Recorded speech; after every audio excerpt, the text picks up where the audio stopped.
और टमाटर का रंग नहीं देखा, आप बात ही नहीं करना चाहते टमाटर पे, क्योंकि टमाटर की कीमत ने आपके चेहरों को लाल कर दिया। आप टमाटर पे बात ही नहीं करना चाहते। और अध्यक्ष महोदय, दुनिया में नहीं हुआ होगा कि किसी ने महंगाई पर कोई बात रखी हो, उसे जेल भेज दें आप। लोकतंत्र में यह अधिकार है कि हम लोगों को जागरूक करें, संदेश दें। एक को रास्ता निकाला उसने कि हम टमाटर की दुकान खोल करके लोगों को जागरूक करें। कैसा लोकतंत्र है जिसने टमाटर पे जगाया, आपने उसे दुकानदार के न केवल बेटे को, उसके पिता को जेल भेज दिया। क्या यही लोकतंत्र है आपका? क्या आपने जेल भेज दिया उन दोनों को?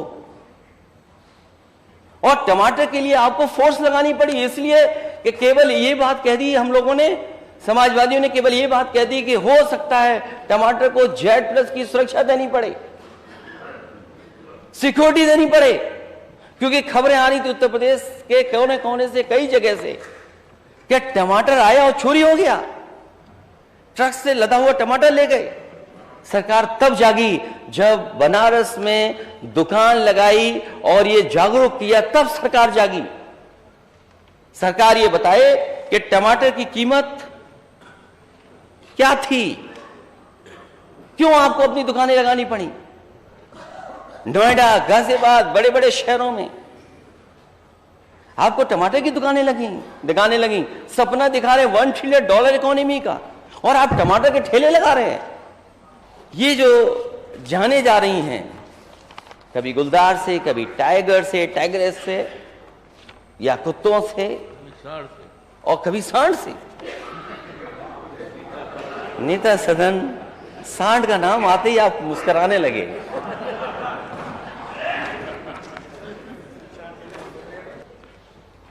हालांकि इस सरकार का प्रिय जानवर सांड है। क्या ये मैं मान लूं बात? हमारे साथ बहुत ही सीनियर माननीय सदस्य अवधेश प्रसाद जी, पिछली बार भी हम लोगों ने सदन में यही बात रखी थी और एक लंबी सूची दी थी। हम उपाय बता देंगे 1 मिनट में। तो मैं बैठ जाऊं? अच्छा था, इनका उपाय जरूर सुन लीजिएगा अध्यक्ष महोदय आखिरी में। अध्यक्ष महोदय, ये कोई छोटा इशू नहीं है। ये बात मैं इसलिए कह रहा हूं, ये किसान से, गरीब से जुड़ा हुआ मसला है, और जो लोग सड़क से चल रहे उनके लिए डेंजरस है। ये कब आकर के कोई सामने आ जाए, टकरा जाए, गाड़ी जान चली जाए। अध्यक्ष महोदय, अगर मैं गलत नहीं हूं तो नेता सदन के ऑफिस में भी एक कर्मचारी काम करते थे, उनकी गाड़ी भी जानवर से टकराई थी, जिसकी वजह से जान चली गई, जान नहीं बची। सोचिए अध्यक्ष जी, मुख्यमंत्री कार्यालय में काम करने वाले अधिकारी की जान चली जाए एक जानवर से टकराने से।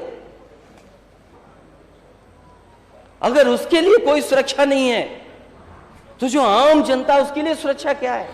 हम आए दिन सोशल मीडिया पे या अलग तरीके से वीडियो देखते हैं क्या किस तरीके से सांड ने गली में आकर के किसी बच्चे को, किसी महिला को, किसी बुजुर्ग को उठा करके फेंक दिया। यही $1 ट्रिलियन की इकोनॉमी का सपना है क्या? यही नेता सदन के बगल में बैठे अमेरिका में देख करके आए थे क्या? यही देखा था आपने अमेरिका में कि सांड सड़कों पे घूम रहे हैं। आप पर बजट है, क्यों नहीं पकड़ते आप इनको? इसमें कौन सा आपका पैसा खर्च हुआ जा रहा है वित्त मंत्री जी का? आप पकड़िए, आपकी योजना चल रही है, इकट्ठा रखिए उनको, क्यों नहीं रख रहे हैं? और नहीं मानते, कहीं आप अपने ही जिले में एक सांड सफारी बना लो। किसने रोका है आपको?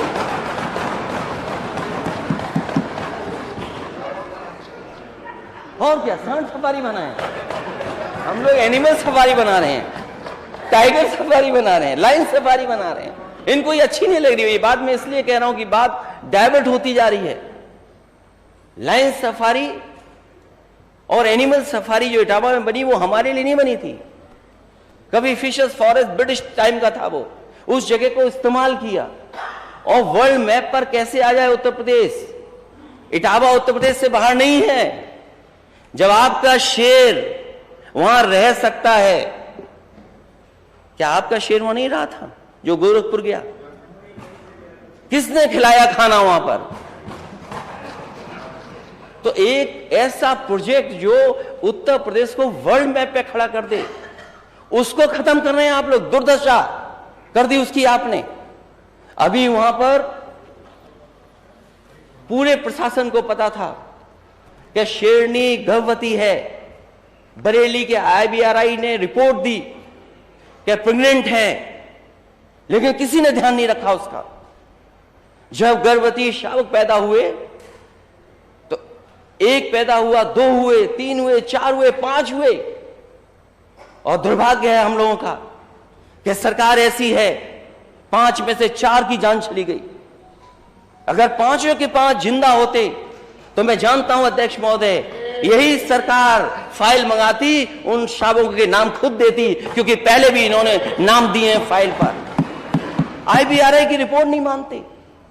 मैं किसी अधिकारी के खिलाफ नहीं बोल रहा हूं, लेकिन अध्यक्ष महोदय मैं ये आपसे कहना चाहता हूं कि कोई चीज अगर पुरानी सरकार ने ऐसी बनाई जो वर्ल्ड मैप पे ला सकती है स्टेट को, तो उसके लिए आप ये कर रहे हैं।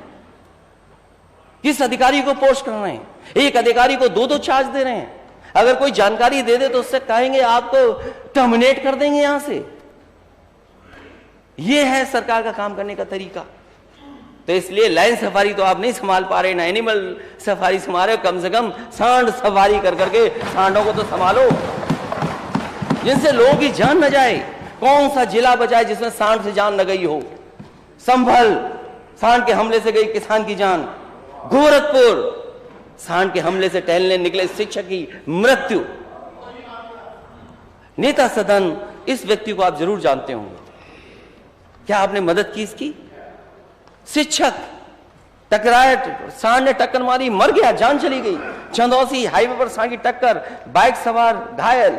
मुरादाबाद, बुलंदशहर, बस्ती, सीतापुर, जानसेट, जायस, सैपो, बाराबंकी, मोहम्मदी, सीतापुर, शामली, मैनपुरी, हसनपुर। किस जगह का मैं बताऊं आपको?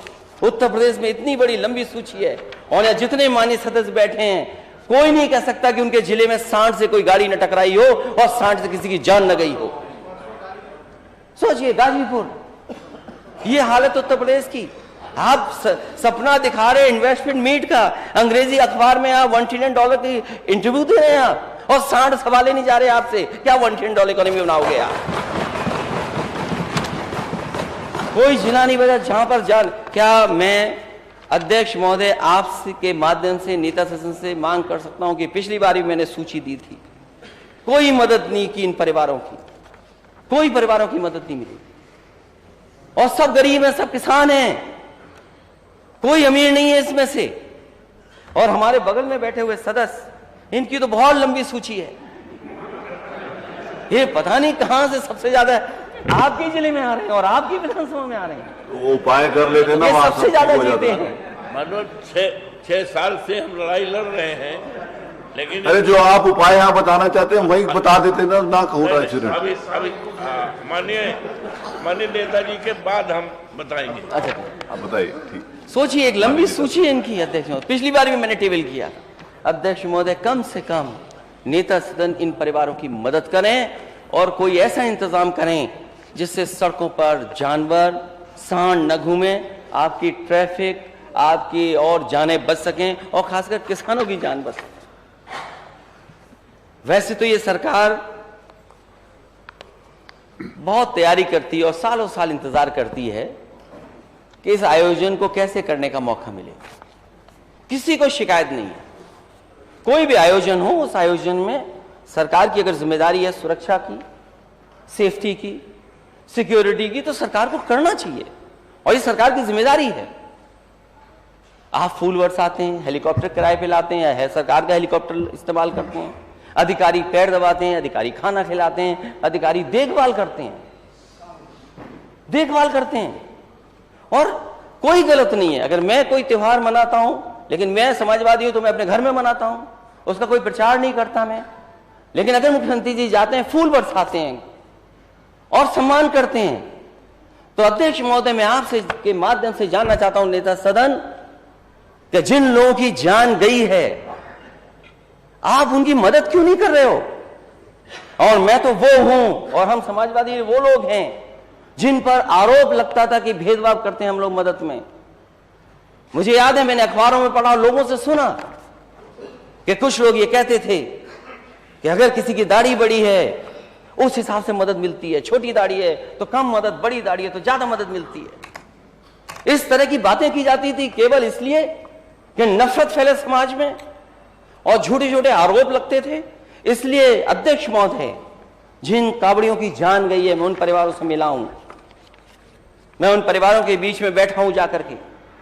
सब किसान हैं, गरीब हैं और हमारे माननीय सदस्य भी गए हैं वहां के जिले के और आसपास के जिले के।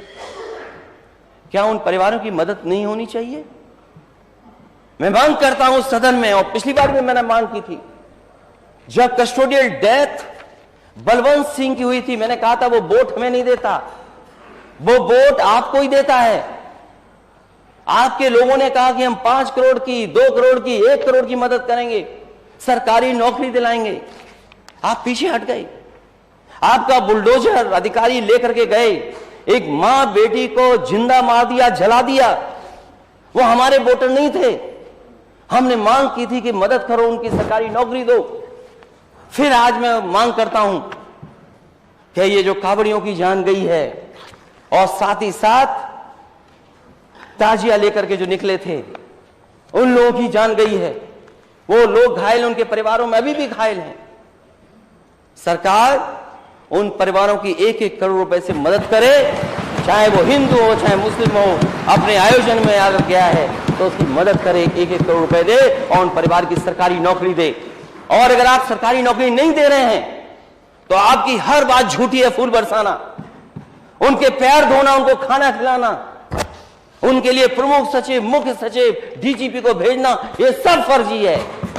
अगर आप 1 करोड़ सरकारी नौकरी नहीं दे रहे हैं तो चाहे वो कावड़िया हों और चाहे वो ताजिया उठाने वाले हमारे किसी धर्म के लोग हों, हमारे लिए हिंदू, मुस्लिम, सिख, ईसाई सब एक हैं, सब भाई भाई हैं। हमारे अंदर कोई भेदभाव नहीं है। और मैं अध्यक्ष महोदय आपको याद दिलाना चाहता हूं, नेता सदन को, मुझे याद है बांदा की एक खबर अखबार में निकली थी कि एक किसान सूखा में उसने आत्महत्या कर ली, उसकी जान चली गई। और उस समय आप लोग, अध्यक्ष जी मुझे याद है आप भी सदस्य थे और आपने भी सवाल उठाया था और लोगों ने भी सवाल उठाया था कि सरकार उनकी मदद करे। तो जो अमूमन किसान दुर्घटना बीमा जो कभी समाजवादी सरकार में शुरू हुई थी योजना, उसके तहत मदद, मंडी से मदद और मुख्यमंत्री कोष से मदद, तो उन परिवारों को 10 लाख से ज्यादा और कुछ लोगों को 12, कुछ लोगों को 15 लाख रुपए देने का काम उस सरकार में हुआ था उस समय। बाद में मुझे पता लगा, अधिकारियों ने कहा कि जो एक खबर थी इसमें 10-12 जो मरने की, एक खबर गलत है। ये किसान नहीं था, ये मैकेनिक था बांदा का। तो मैंने कहा कि अगर सरकार से उसकी मदद हो गई है और हमारे पत्रकार साथी ने अगर किसान लिख दिया है तो उससे पैसा वापस नहीं होगा। समाजवादी सरकार ने मदद कर दी तो मदद कर दी। आए सामने, क्यों नहीं मदद कर रहे आप? तो जहां किसान के लिए आप एक्सपोर्ट के दरवाजे खोल रहे हैं, तो एक्सपोर्ट है कहां आपका और कितना एक्सपोर्ट कर रहे हैं आप? केंद्र सरकार ने 20 जुलाई को बड़ा फैसला लेते हुए गैर बासमती चावल के निर्यात पर बैन लगा दिया है और आप हमें सपना दिखा रहे हैं कि हम एक्सपोर्ट करने जा रहे हैं। गन्ने का भुगतान अभी भी बकाया है, अभी भी बड़े पैमाने पर बकाया है। सरकार, मुझे उम्मीद है कि सरकार बताएगी कि कितना भुगतान अभी होना है। इस सरकार से किसानों को कोई उम्मीद नहीं करनी चाहिए, गरीब को कोई उम्मीद नहीं करनी चाहिए। ये केवल इनका एक नारा है कि हम आय दोगुनी करेंगे। जब आप किसानों की जमीन छीन लेंगे, जमीन छीन लेंगे, तो किसान आखिरकार जीवन यापन किस पे करेगा? और अगर किसान शांतिपूर्ण धरने पर बैठे हैं, मुझे याद है हमारी पार्टी का एक डेलीगेशन गया ग्रेटर नोएडा प्राधिकरण में, लगभग 55 गांव के किसान पिछले कई महीनों से वहां पर आंदोलन करने, धरने पे बैठे रहे। कई बार समझौता हुआ, बातचीत हुई, लेकिन बातचीत होने के बाद, आश्वासन के बाद सरकार पीछे हट रही है और जानबूझ करके उन पे गंभीर धाराएं लगा करके उन्हें जेल भेज दिया। अगर किसान अपनी जमीन दे रहा है और आप उस पर मुनाफा कमाएंगे, आप बिजनेस करेंगे, ये नोएडा, ग्रेटर नोएडा को जमीन जो ली जा रही है वो कोई पेड़ लगाने के लिए जमीन नहीं ली जा रही है। एंड ऑफ डे आप उस पर बिजनेस करेंगे, मुनाफा कमाएंगे, तो आप किसानों की जेब क्यों नहीं भर रहे हैं? किसानों की मदद क्यों नहीं कर रहे हैं? और कई मौके ऐसे आए थे समाजवादी सरकार में जब हम लोगों ने सर्कुलर रेट बढ़ा करके किसानों की जमीन एक्वायर की थी। क्या आपको फर्क पड़ता है अगर सर्कुलर रेट बढ़ जाए तो? क्या आपके खजाने से जा रहा है? खजाना फिर भर जाएगा। जितना खजाने से पैसा जनता को दोगे, गरीब को दोगे, उतना खजाना वापस आ जाएगा। समय समय पर हमें अयोध्या के किसान भी मिले, गरीब भी मिले। अभी कुछ दिन पहले परिक्रमा मार्ग के लोग मिले मुझे, किसान, निषाद हैं और दूसरी बिरादरी के लोग हैं, हमारे समाज के भी लोग हैं। और कमाल तो ये है, परिक्रमा का अलाइनमेंट बदल रहे हैं। जो परिक्रमा सदियों से पौराणिक उससे यात्रा होती थी, जमीन हमारी कीमत बढ़ जाए, उसकी जमीन चली जाए। और सर्कुलर रेट क्या? वही जो किसान का मार्केट वैल्यू से जाने कहां सर्कुलर रेट।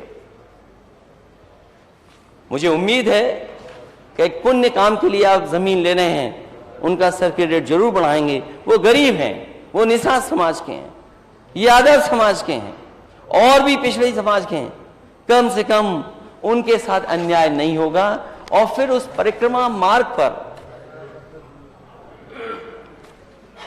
पेड़ लगे हुए हैं और हिस्टोरिकल और आपके हमारे जो पौराणिक हैं, जिनकी कोई विशेषता है, कोई ना कोई, वो पेड़ लगे हुए हैं, सब काटे जा रहे हैं।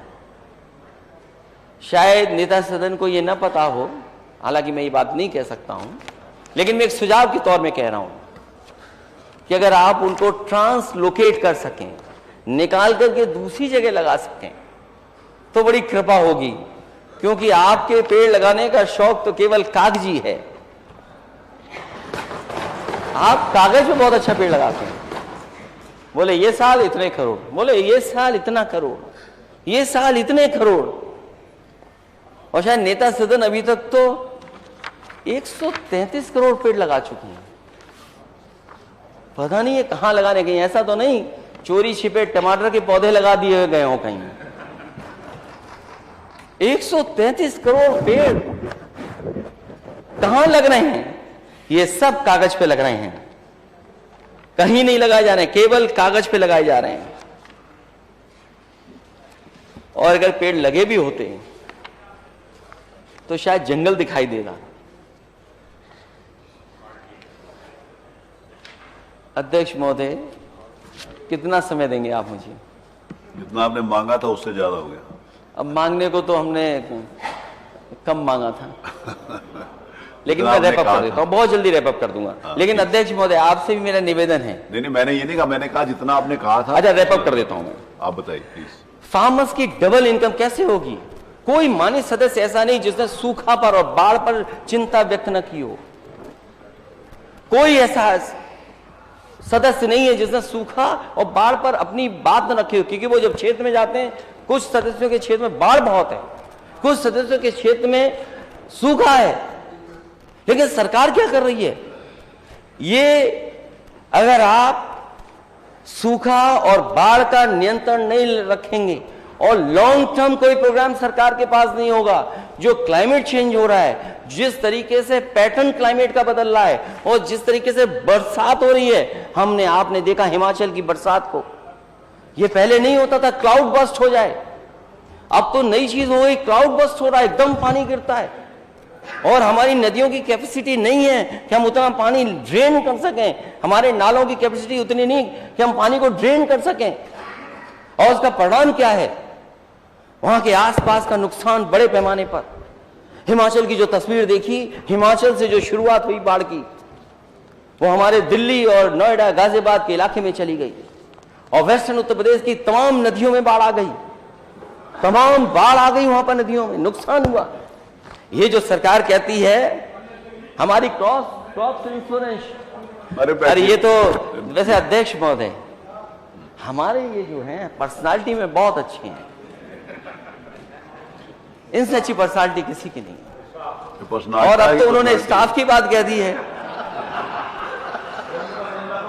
वैसे ये समाजवादी हैं, रंग से ही स्टाफ हैं, वैसे समाजवादी हैं, तो हमें उम्मीद है कि अपना इन्होंने सीक्रेट उधर दे दिया है तो शायद बंदा नहीं बनेगा। अब क्रॉप इंश्योरेंस स्कीम, उसका क्या हुआ? क्रॉप इंश्योरेंस स्कीम आप कहते थे, और कब प्रधानमंत्री जी ने कहा कि क्रॉप इंश्योरेंस स्कीम से हम किसान की मदद करेंगे? छोड़िए हमारे साथ के सदस्यों का, यहां जो 70 अध्यक्ष के माननीय सदस्य हैं, बताओ क्रॉप इंश्योरेंस में कितने किसानों की आप मदद करा पाए हैं? छोड़िए हमारे लोगों को। कह रहे थे ई प्लेटफॉर्म बनाएंगे, मार्केट देंगे हम फार्मर्स को, और आपने तो सस्टेनेबल गोल्स पर एक बहस की थी पूरी रात भर जग करके, और कहते थे कि हम तो उनका भर देंगे, क्या जेब भर देंगे। और बिजली पे तो अभी हम बोले ही नहीं है, बिजली की हालत क्या है, क्या हालत है बिजली की? बोलने का अधिकार है, लेकिन एक समय निर्धारित है, मैं उसके लिए फिर भी निर्धारित नहीं करा। जब कल मैं सदन में था, हालांकि अध्यक्ष महोदय मोबाइल ऑन नहीं करना चाहिए, लेकिन ऑन हो गया और किया ऑन, तभी सूचना मिली कि अपराधियों ने घुस करके जैन परिवार, एक व्यापारी परिवार के बेडरूम में हत्या कर दी। सोचिए आप जीरो टॉलरेंस रखते हैं कानून व्यवस्था के लिए, आप कानून व्यवस्था पे जीरो टॉलरेंस, और अपराधी कहां जा रहा है? बेडरूम में, और हत्या कर दी जाके बेडरूम में। ये कल की घटना है, और मेरठ जैसे दिल्ली से सटा हुआ केवल एक घटना नहीं उत्तर प्रदेश में। और जो एनसीआरबी का आंकड़ा बताते रहे थे कल, या सदन में रखा जाता है, ये सरकार तो वो है जो आंकड़ों से खिलवाड़ कर रही है। अगर कोई अधिकारी सही इंडिकेटर्स दे दे, एक हेल्थ इंडिकेटर्स सही दिए एक अधिकारी ने, दिल्ली के अधिकारी ने, उस अधिकारी को हटा दिया गया। यहां अगर कोई अधिकारी सही डेटा दे देगा तो अधिकारी की खैर नहीं, ये भी सरकार कर रही है। तो घटनाएं कितनी हो रही हैं, और जो घटनाएं कानून व्यवस्था पे जीरो टॉलरेंस की बात करने वाले लोग, जीरो टॉलरेंस की बात करने वाले लोग, उनके पार्टी के लीडर्स क्या कर रहे हैं? कितनी घटनाएं हैं उत्तर प्रदेश में। एनसीआरबी का आंकड़ा देख लीजिए आप, अगर एनसीआरबी का आंकड़ा अगर आप देखेंगे तो आप खुद महसूस करेंगे कि आंकड़े में क्या दिखाई दे रहा है उत्तर प्रदेश का। दलितों के, पिछड़ों पर सबसे ज्यादा अन्याय, साइबर क्राइम में सबसे ज्यादा आगे, कस्टोडी डेथ में सबसे आगे हम लोग बढ़ रहे हैं, और महिला पे अपराध सबसे ज्यादा। और फिर कैसे आपसे उम्मीद करें न्याय की? मणिपुर जैसी घटना आपकी सरकार में हो जाए? मणिपुर की जो घटना हुई कोई सामान्य घटना से तुलना नहीं कर सकता है। जो मणिपुर की घटना हुई वो कोई घटना ऐसी नहीं है जो विधानसभा में ना उठे। तो उठा चुके हैं हम, वो इसीलिए उठाई थी अध्यक्ष महोदय, क्योंकि हमारे नेता सदन स्टार प्रचारक हैं, क्या स्टार प्रचारक का यह कर्तव्य नहीं बनता कि अगर कहीं इस तरह की घटना वहां जाएं, उनके दुख दर्द में शामिल हों? और फिर दुनिया ने हमें क्या कहा है, वो मैंने उस दिन भी पढ़ा, मैं दोबारा नहीं कहना चाहता हूं दुनिया ने क्या कहा हमें, दुनिया ने क्या कहा हमें। और फिर जो लॉ एंड ऑर्डर पे जीरो टॉलरेंस की बात कर रहे हो, उन पे डीजीपी परमानेंट ना हो, जो डायल 100 थी रिस्पांस सिस्टम वो बर्बाद कर दिया हो, और कोई जिला ऐसा नहीं या कोई जगह ऐसी नहीं बीजी जहां सबसे ज्यादा महिलाएं असुरक्षित महसूस न कर रही हो। और इस सरकार में कुल इनकाउंटर 10,000, घायल 5,000, और जब रिपोर्ट आती है सबसे ज्यादा नेशनल ह्यूमन राइट कमीशन ने नोटिस दिए, और नोटिस में क्या निकल करके आता है कि इनकाउंटर में घायलों में से ज्यादातर की टांग में गोली मारी गई है। बहुत अच्छा निशाना है, टांग में गोली जाती है केवल। और पुलिस इनकाउंटर में अभी तक 13 पुलिसकर्मी शहीद हुए, जिनमें अकेले विकास दुबे मामले में 8 पुलिसकर्मी शहीद हो गए। देश के इतिहास में पहली बार ऐसा हो रहा है कि पुलिस बाइक से दौड़ाते हुए व्यक्ति की भी टांग में गोली मार रही है, इतनी निशानेबाज है पुलिस। और घटनाओं का मैं जिक्र नहीं करना चाहूंगा, एक लंबी सूची है घटनाओं की। मुझे याद आ रहा है चंदन गुप्ता, और यहां के नेता सदन से लेकर के सभी याद कर रहे होंगे, कासगंज की घटना। आपने क्या आश्वासन दिया था? दोषियों को सजा मिलेगी, परिवार के एक सदस्य को सरकारी नौकरी मिलेगी। आप ही के लोग आश्वासन देकर के आए थे, वो कहां है सरकारी नौकरी?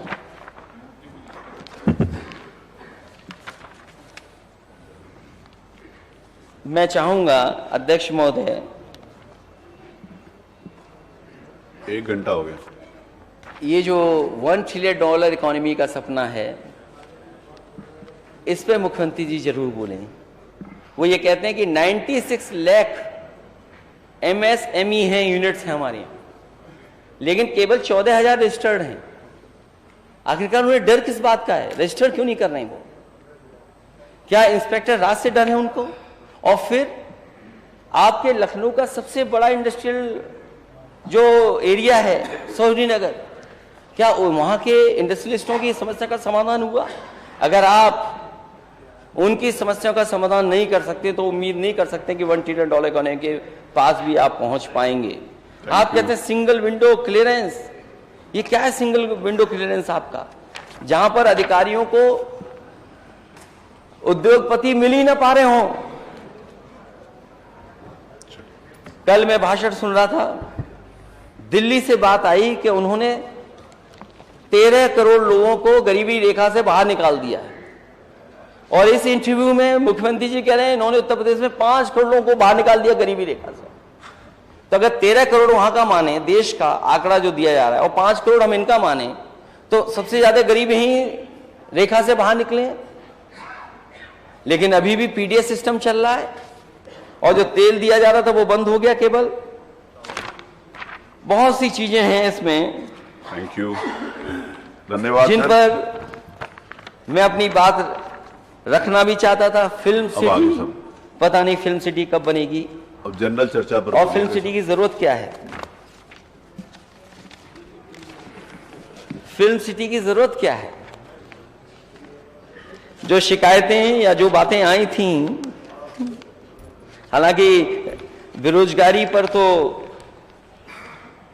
हमारे मुख्यमंत्री जी के पास एक आंकड़ा है, वही आंकड़ा हमेशा दे देते हैं। यहां जितने बैठे माननीय सदस्य हैं, अगर वो आंकड़ा हम सही मान लें आपका, तो इसका मतलब ये हुआ कि बेरोजगारी है ही नहीं उत्तर प्रदेश में। कोई माननीय सदस्य अगर तैयार हो इस बात के लिए करेंगे कि बेरोजगारी उत्तर प्रदेश में नहीं है। कोई गांव ऐसा नहीं है जहां पर बड़ी संख्या में लोग बेरोजगार न बैठे हों और उनके हाथों में कोई काम नहीं है।